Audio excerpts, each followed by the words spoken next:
Hello, and welcome to another episode of Fundy Tidings.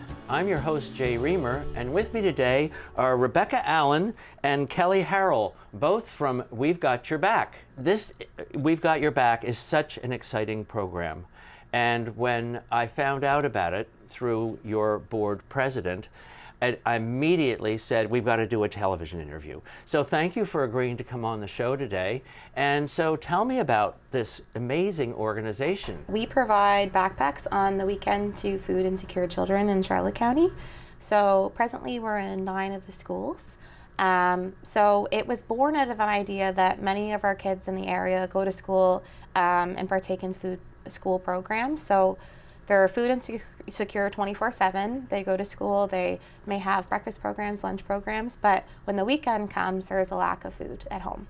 So it was born out of the idea that we should be providing food on the weekend so that kids aren't going home on the weekend with a hungry belly and some fear that they won't be eating until Monday. Was there a moment when suddenly the light bulb went on? Like, was there an incident? I know there was, for example, for the St. Andrew's Food Bank. It was a very identifiable incident. And I'm just wondering, because usually it's like, okay, this is what we finally need to do this. Because food insecurity is something that's been around for a long time, but something must have triggered, we've got to do something here. There was a spark, and something that happened is that some individuals in the community, they were getting together, they were chatting one night, and they found out that there were some children that actually dreaded going home from school on the weekend. Like, they just did not want to go home. And when these community members found out this was happening, they couldn't understand. They said, why would a child not want to go home on the weekend? It's Friday, it's exciting, everybody wants to go home on the weekend. And what they found out is that some kids dreaded going home because they knew they would have very little to eat, maybe in some cases nothing to eat over the weekend until they came back to school again on Monday. So that is when this group of community members, they said, we got to start something and we have to do something to make things better. Yeah. So this started almost 15 years ago. Yeah. And it's been growing?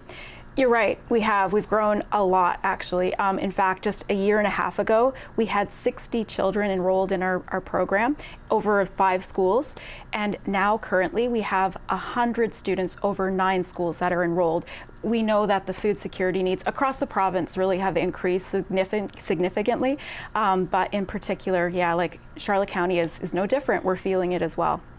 Well, food insecurity is like a huge thing, and I think in Charlotte County it's somewhere up to around 30% of kids live in food insecure households, and that is unbelievable to me. I mean, I believe it, and I understand the reasons, you know, with the increases in cost of living has gone up, and there are often single parent families and so forth. What do you see as the way going forward for this program? Is this something that's going to just keep getting bigger, or are we hoping it's going to get smaller? Well, that absolutely depends on the state of the world, I would guess. I think that housing insecurity is a big piece of this. Rents in the area have doubled to, the point of being tripled in the last few years. We have a huge housing problem, and when that drives up, then there's a lot less money at the end of the day to feed your family. We are also seeing that we have families who would support this program in recent years who are now being recipients. So it's coming around full circle. Cost for us is really growing. So a year and a half ago, we were at about $31,000 a year, and now we're getting close to $80,000 a year to operate. So I believe that it's very much like a provincial situation. So that's kind of where we're at. Yeah. So really, the main thing that you need is cash in order to make this program continue. Yes. And where are you getting your donations at the moment? So predominantly we get most of our donations from, we have individuals that will donate, we have community partners, we have some local businesses. Essentially, Charlotte County is an incredible community because 100% of what we receive, whenever we receive any funding at all, 100% of that funding goes directly into food for our programs that will then be given to hungry children. So we have no administrative costs in that we have a volunteer board. All of us are volunteers that sit on the board. We don't have anybody on salary or anything like that. So people can know when they give to our organization locally, their money is going to be well spent. So let's break down the costs, because I think some of our viewers might be interested, say, in sponsoring a child for the year or a month or whatever. So what are the nuts and bolts? Yeah, so it is. It's $15 a week. That number is also climbing a bit. So we love for someone to sign on for a monthly donation, but we absolutely also love one-time donations if that's all someone's able to do. Any little bit helps. But also food donations. If you come across a large stockpile of items in your home that are not expired that you'd like to get rid of, we'd be happy to give them to some folks who could really use them. So you can take food donations and cash. Yes. Right. So yeah. if somebody wanted to drop off a box of cereal or a case of cereal, where would they do that? So you could get in touch with one of the board members. So there's a drop-off location in Western Charlotte and Eastern Charlotte. So how do people find out about this organization? You have social media presence, is that correct? We do, yeah. We do have a Facebook page that people are welcome to check out, sort of for an update of current events and that type of thing. And your website is? Yes, our website is, so it stands, and it's the acronym for We've Got Your Back, so it's WGYB.ca. So people are welcome to go to our website. You can certainly donate easily there. We have a lot of different options for people, however they want to give. And as Rebecca had mentioned, we do encourage if people want to become a sponsor. So you actually sponsor a child for however long you choose, you can do that. You can do a monthly donation of any amount. To sponsor a child monthly, we should mention that's about $65 a month if people are interested. And we do offer service over the summer as well, not just during the school year for families that are interested. They actually have bags delivered to their home in the summer by volunteers. So just to be aware of that. That's a lot of work. Yeah, it's looking like it'll be once a month this coming summer for how frequently those bags will be delivered. They'll get more than they would, say, during their weekly bags at school during the school year, but yeah. So how do you go about deciding how to fill the bag? What goes into these bags? Is it enough food for a weekend, or is it enough food for a good meal, or how does it work? Our hope is that it is enough to sustain a child over the weekend. Definitely not a family, but a child. We do a few hot meals a year at Easter and Christmas time for the entire family. That happens on the Western Charlotte end of town. On Eastern Charlotte, it is done within the backpack, so it's almost like a meal kit to make more of a family meal. Mm-hmm. Yeah. I think that sounds. So how do you decide? Because anonymity is really important in any organization that is dealing with this, and food banks included. How do you go about? How do you find out who is in need? So typically what happens in our schools is teachers will make observations and they'll notice, like, maybe a child doesn't come to school with a lunch very frequently, or maybe they notice a child coming in asking frequently for food because they're hungry. It's really teachers who know their students best will oftentimes know, like, I think this child could use a little bit of extra support and help. Then typically what happens is they would telephone the family just to see if, because we know every family is doing their best right now in this climate where we have just such rapid inflation and all the challenges that we have. We know everyone's doing their best, but sometimes it's hard to make ends meet. So when teachers notice this, they'll sometimes call home, they'll check with the family to see if they'd be interested in participating in the We've Got Your Back program. And if so, then we're able to enroll that child and they're able to then receive the food. So how does the Department of Education fit into all of this? So we're just a secondary association of people trying to help. And thankfully we have a good relationship with our schools. So. Right. Yeah. So you don't get any government support at the moment? Yeah, so we're a registered charity, actually. Yeah, that's a good question. And like Rebecca said, we're a separate entity. We're basically a nonprofit, a community partner to the schools. So if they need some assistance or help, they reach out and then we give whatever we can. Mm-hmm. Mm-hmm. So are there grants available to organizations such as yours? For the most part, our money does come from private donations, so Right. business, individuals who just generally want to help. Right. But for the most part, it is just normal people like yourself who feel this is really important and want to help. So. Yeah, where I'm going with this is that I think that you're I don't think you're missing out on, but I think that there could be some help from the provincial government, given that this is a this is a very serious problem. Food insecurity is a big deal, and for an organization like yours to sort of form and be successful, to my way of thinking, it should be rewarded. What are some of the consequences, the good consequences, though, of this program? Children that receive bags of food, like that are enrolled in our program, attendance typically goes up, especially when they know their bag of food is going to be, given to them. As well, we know that children that they eat well over the weekend, they're no longer coming to school exhausted on Monday. We've heard as well, just like their ability to, learn at school is enhanced. So those are some of the benefits, and they just feel more excited to go home on the weekends compared to maybe what they had previously. Are there behavioral benefits? I mean, do kids that are not hungry have to be happier kids, right? Absolutely. I just can't imagine. It's just a horrible thing to think about. Yeah. What are some of the kinds of successes that are sort of stand out, not necessarily individually, but what keeps you doing this? I think it's generally just it's an absolute need. So if we were to pull out, I don't really know what that would look like from a community standpoint. There are children in our communities that wait by community food donation stations to get food. So it's not just we need food on the weekends. I think these families are desperate. They're using all of the resources that they can. Many of our families are working poor, so it's not a matter of not trying. It's a matter of there's just not enough money at the end of the day, and a living wage really needs to happen. So I don't know that, I really hope that we never have to see that. It would be nice if this was not something that we had to do. I always think at some point there's always going to be a need for this. Just as, history, there's always been someone who's hungry. To have less children hungry would be wonderful.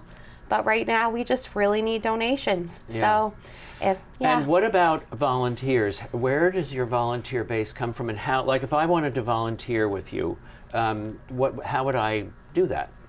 Well, I think right now our greatest need is to have some volunteers in Eastern Charlotte. I don't know if you want to speak to that, Rebecca? Yeah, so we've just started this in Eastern Charlotte. It has been running previously prior to COVID, and then COVID kind of put a damper on our ability to get bags out. So we right now are seeking volunteers to help on the Eastern Charlotte end, so St. George, Blacks Harbor area. So if you would like to volunteer either packing bags, picking up groceries, doing deliveries, I would be happy to facilitate that. Yeah. And so anybody who might want to volunteer could just contact you through your website? Absolutely. Yeah, we just, Kelly and I joined the bandwagon last summer, or in the fall, I guess. Yep. So that's when we brought Eastern Charlotte on board. So we're still really much, really growing that end of town. Mm-hmm. I think there's a lot of opportunity for the community to become involved, and I think that, in a way, there is a responsibility for the community to get involved, because with 30% food insecurity, it indicates that there's a lot of poverty, and communities to pull together to change that number is important. But it's not that easy, because everyone is living under a lot of stress because of the... So what would you say would be maybe one of the top two stressors that the community needs to address? I mean, is it cost of living? Is that where the problem is? Is it lack of empathy? Where's the root to this, do you think? I I think we know with the rapid inflation that's happened over the last several years, families, just in terms of their budget, they're not able to make ends meet. I think, like Rebecca had mentioned earlier about the living wage, we think that could go a long way in just resolving a lot of these issues. I mean, I think we saw during COVID when we had CERB, there was just a huge, reduction in terms of how much people were taking from the food bank, because they didn't need to. They had enough to survive. And I don't think anybody ever wants to take charity. Oftentimes people, they don't want to, but they're doing it for the good of their family, a lot of times when they accept that help. And that's what we want to be able to do, is to provide that help for sure. Yeah.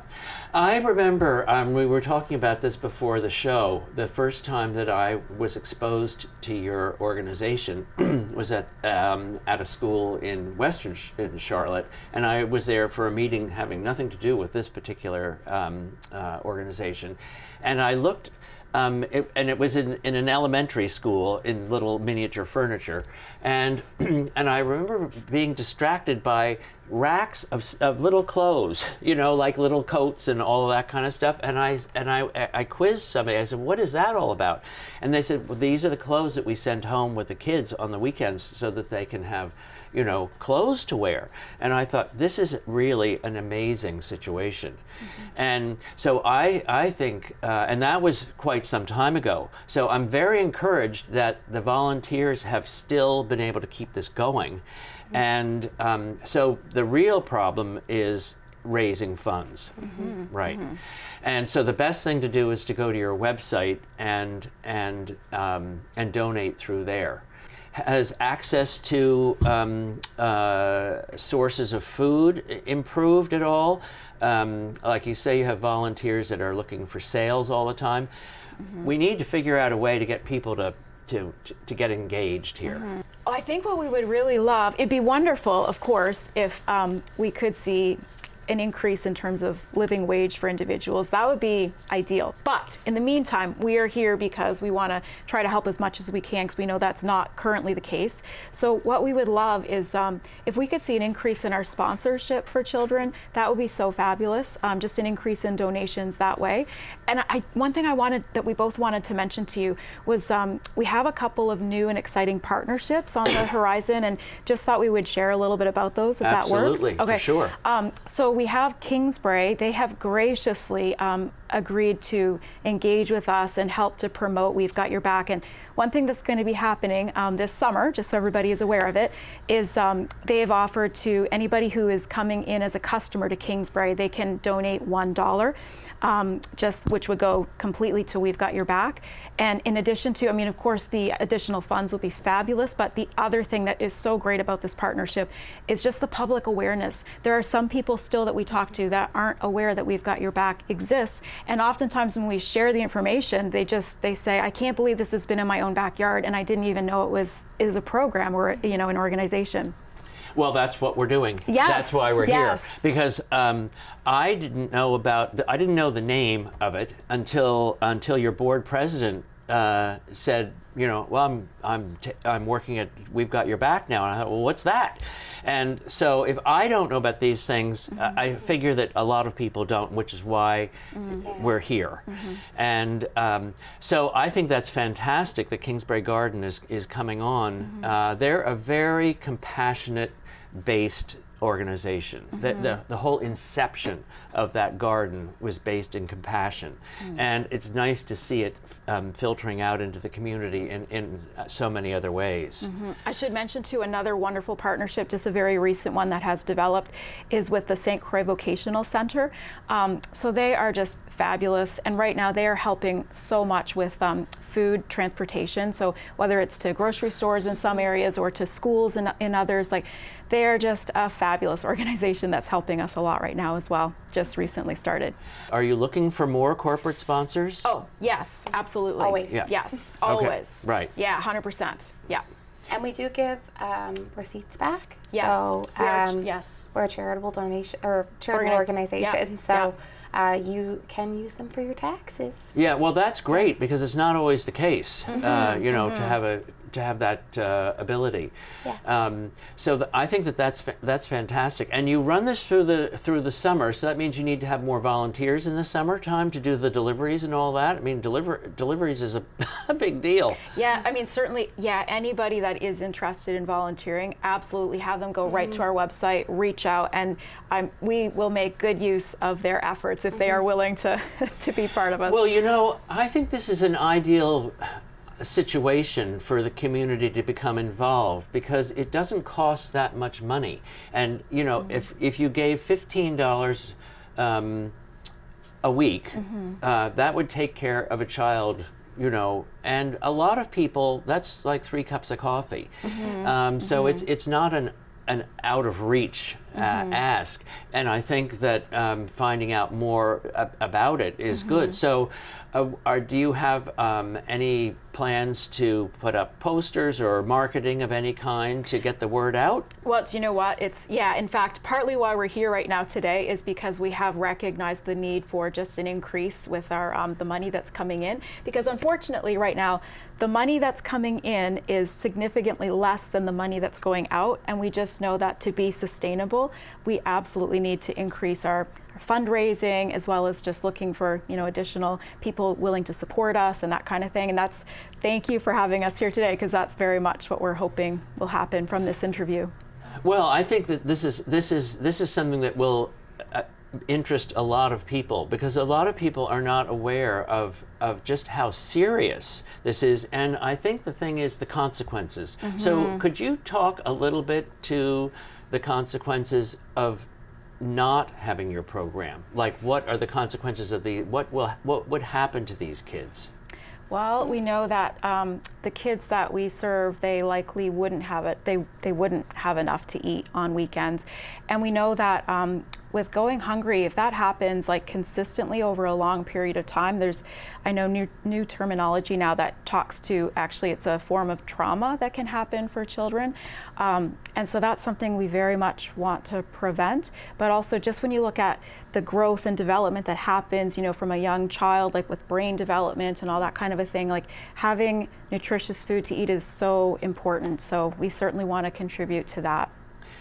Thank you, ladies, for coming on to the show today. I'm glad that we could give you this opportunity, and I hope that the community will support We've Got Your Back. Go to their website and donate as generously as you can. The children will very much appreciate it, as will their parents.